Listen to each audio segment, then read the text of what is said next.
আসসালামু আলাইকুম এভরিওয়ান। খুব সুন্দর কিছু গোলাপ আর হচ্ছে এই কেক, মানে ছোট্ট একটা প্রিপারেশন চলতেছে আমার হাজব্যান্ডের জন্মদিনের উপলক্ষে, মুসার বাবার জন্মদিন উপলক্ষে। তো ওনার জন্মদিনটা ছিল অ্যাকচুয়ালি মানে আরও 4 দিন আগে। তো আমরা মানে সময় পাই নাই বা যে কোনো কারণেই হোক, Yummy, yummy, yummy. মানে একটু ছোট্ট করে Now কেক Musa কেটে turn. সেলিব্রেশন না করলে কিন্তু হয় না, তাই না? তো আমরা 4 দিন পরে হচ্ছে গিয়ে ওনার বার্থডেটা সেলিব্রেশন করার একটু হলেও সুযোগ পেলাম। আসলে কি বলবো, আমাদের এখানে তো আমরাই সব, তো এতটুকু ছোট্ট একটা সেলিব্রেশন না করলে কেমন হয়। আর ঠিক তার পরের দিন খুব সুন্দর রোদ উঠেছে, একদম চকচকে রোদ। তো আমিও একদম চকচকে একটা শাড়ি পরে একদম অনেক মন মতন সাজুগুজু করে গয়নাগাটি পরে জাস্ট মুসার বাবার একটা বার্থডে সেলিব্রেশন উপলক্ষে বের হয়ে গেলাম যে একটু ঘোরাঘুরি করব, একটু খানাপিনা করব। তো এই যে চলে আসছি হচ্ছে গিয়ে উডব্যান্ড বিচে, আমাদের টরন্টোর যেই অন্টারিও লেক আছে সেই লেকের পাশে আমাদের অনেকগুলো বিচ আছে, টরন্টোকে একদম ঘিরে রাখছে অনেকগুলো বিচ। তো যাই হোক, এটা হচ্ছে উডব্যান্ড বিচে। কি বলবো, চকচকে রোদ দেখে আমরা বিচের পাড়ে চলে আসছিলাম, বাট এত ঠান্ডায় ভাবতেই পারিনি যে না এতটা ঠান্ডা পড়বে। তো যাই হোক, বিচের পাড়ে নর্মালি ঠান্ডার সময় আরও ঠান্ডা, আর মানে গাছের পাতাগুলো নাই, কয়েকদিন পরে পাতাগুলো আসবে, সেটাও হচ্ছে গিয়ে দেখার মতো হবে। আর নর্মালি আমরা টরন্টোতে যারা থাকি আমাদের কাছে বিচের পাড় হচ্ছে একদম স্বর্গের মতন, যেমন মানে সুন্দর তেমন হচ্ছে গিয়ে ভালো লাগে ওয়েদার সব কিছু। আর এই যে হাঁটার একটা রাস্তা আছে, সবাই এখান দিয়ে হাঁটে খুব সুন্দর করে। ইনফ্যাক্ট যারা আর কি ইভিনিং ওয়াক করতে চায় সেটাও করতে পারে, একটা বিশাল বড় রাস্তা আছে এখানে হাঁটার জন্য, বিশেষ করে উডব্যান্ড বিচে। তো আমার ছেলের মজাগুলো দেখতেই পাচ্ছেন, সে এত মজা করছে বলার বাইরে। তো যাই হোক, তাকে কোনো রকমে বুঝিয়ে শুনে আমরা একটা পার্কে চলে আসছিলাম।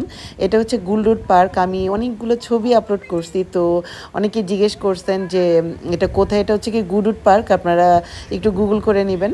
আর কি বলবো, আমি লিঙ্ক দিয়ে দিব যদি জানতে চান। এই পার্কটাতে আমরা মানে সামার করে বা ফলের টাইমে অনেক আসি। তো পার্কে ঘোরাঘুরি কিছুক্ষণ করে চলে আসছি খাওয়া দাওয়া করতে, অবশ্যই খিদা লাগছে। এই রেস্টুরেন্টটা আমি এটা নিয়ে সেকেন্ড টাইম আসছিলাম।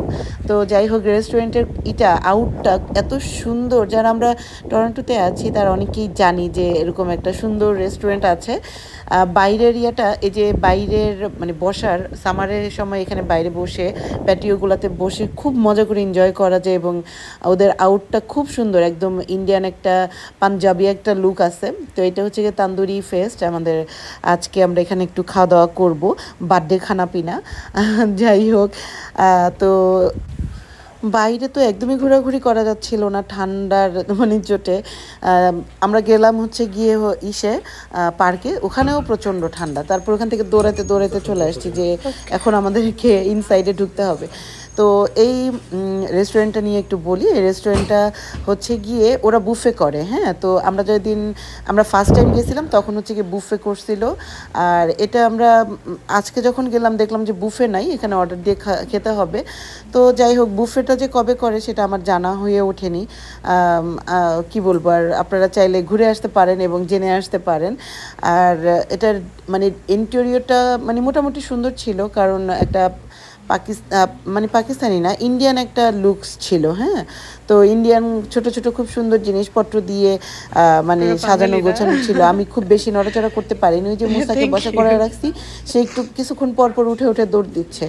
তো আমরা যখন এখানে খেয়েছিলাম, মানে যখন বুফেটা খেয়েছিলাম তখন হচ্ছে গিয়ে অনেকগুলো আইটেম ছিল এবং সবই ইন্ডিয়ান স্টাইলের, একেবারে পানিপুরি থেকে শুরু করে সব কিছু ছিল। তো আজকে আর ওগুলার ভিতরে যাইনি, আমরা আজকে একটু হেভি খানাপিনা করছি, একদম ডিনার করেই বাসায় গেছি।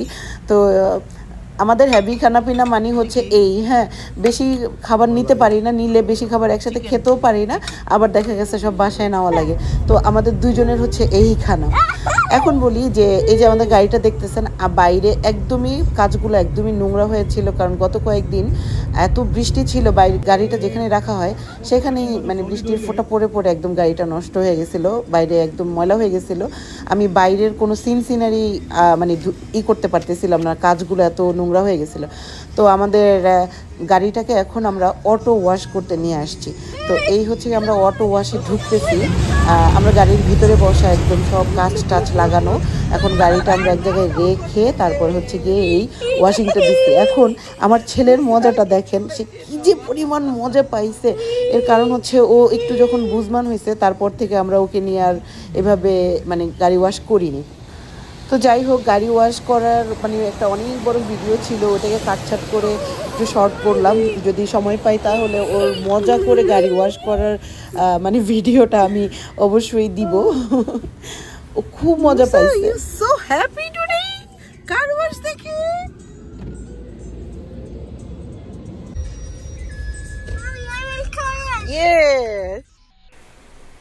বাসায় ফেরার পুরাটা রাস্তা সে I want car wash, I want car wash, মানে সে কার ওয়াশ দেখতে দেখতে মানে দেখার জন্য পাগল হয়ে গেছে।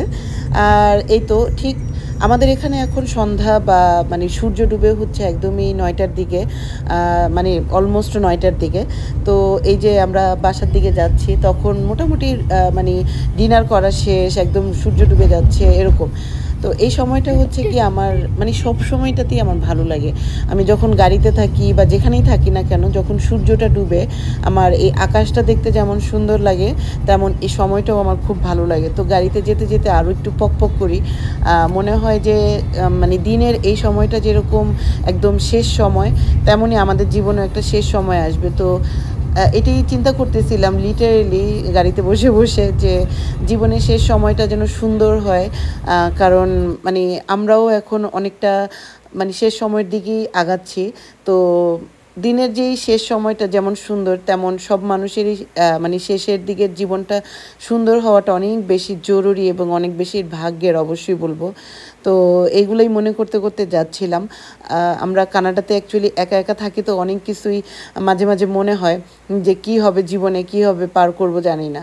তো এই যে গাড়ি চলতে চলতে কিন্তু আমাদের মসজিদ দেখা যায়, তারপর মন্দির দেখা যায়, আর মানে গির্জা তো অনেক দেখা যায়। তো এটা হচ্ছে আমাদের একটা মসজিদ, একটু পরেই আগাইতে আগাইতে আমরা একটা গির্জা পেয়ে যাব। তো এটাই হচ্ছে কি আমাদের টরন্টো। সব কিছু আছে মোটামুটি মাল্টিকালচার, এবং এখন পর্যন্ত আমরা শান্তিতে আছি। পুরা বিশ্ব যেরকম প্রচণ্ড অশান্তিতে আছে, প্রচণ্ড অস্থিরতায় আছে, আমরা আলহামদুলিল্লাহ এখন পর্যন্ত টরন্টোতে অনেক ভালো আছি, মানে দুই একটা ইনসিডেন্ট ছাড়া। এই যে এটা হচ্ছে গির্জা একটা, তো একটা গির্জা দেখতে দেখতেও যাচ্ছিলাম। তো আমাদের গাড়ির কাজগুলো এত সুন্দর পরিষ্কার হয়ে গেছে এখন, সব কিছু মানে মনে হচ্ছে যে সব কিছুই করে ফেলি, ভিডিও করে ফেলি বাসায় যেতে যেতে। আর গান শুনতে শুনতে তো অবশ্যই যাচ্ছি। ভালো লাগলো আজকের দিনটা, সারাদিন ঘোরাফেরা করে ওয়েদারটা রোদ চকচকে ছিল, তাই জন্য ভালো লাগছে। আর ঠান্ডা তো থাকবেই, তো আশা করি সামনের সপ্তাহ থেকে ঠান্ডাটা কমে আসবে, কারণ এপ্রিল মোটামুটি মাঝামাঝি চলে আসছে। এই জন্য আমরা যারা টরন্টোতে আসি অ্যাকচুয়ালি আমাদের আর ভালো লাগতেছে না এই ঠান্ডা ঠান্ডা কনকনে অবস্থা, জ্যাকেট পরা অবস্থা। আমরা এখন শাড়ি টাড়ি পরে একদম সুন্দর করে ঘোরাফেরা করতে চাই।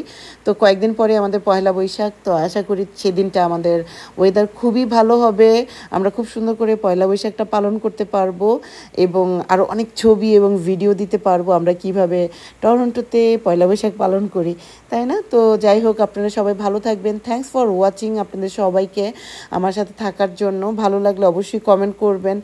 আর আমার ব্লগিংয়ের একমাত্র উদ্দেশ্য হচ্ছে গিয়ে আমার মানে স্মৃতিগুলোকে ধরে রাখা। আমার আম্মা, আমার মানে আমার আত্মীয় স্বজন যারা আছেন তারা বাংলাদেশে দেখে, তো তাদের সাথে আমার দিনকাল শেয়ার করা, এবং আমাকে যারা ভালোবাসেন, আমার যারা ফলোয়ার আছেন অবশ্যই তাদের সাথে তো অবশ্যই শেয়ার করা। তো যাই হোক, আজকে এই পর্যন্ত অনেক বকবক করে ফেলছি, অনেক ঘোরাঘুরি, খাওয়া দাওয়া, অনেক কিছু করে ফেলছি। তো ভালো থাকবেন, আল্লাহ হাফেজ, দেখা হবে অন্য কোনো ভ্লগে।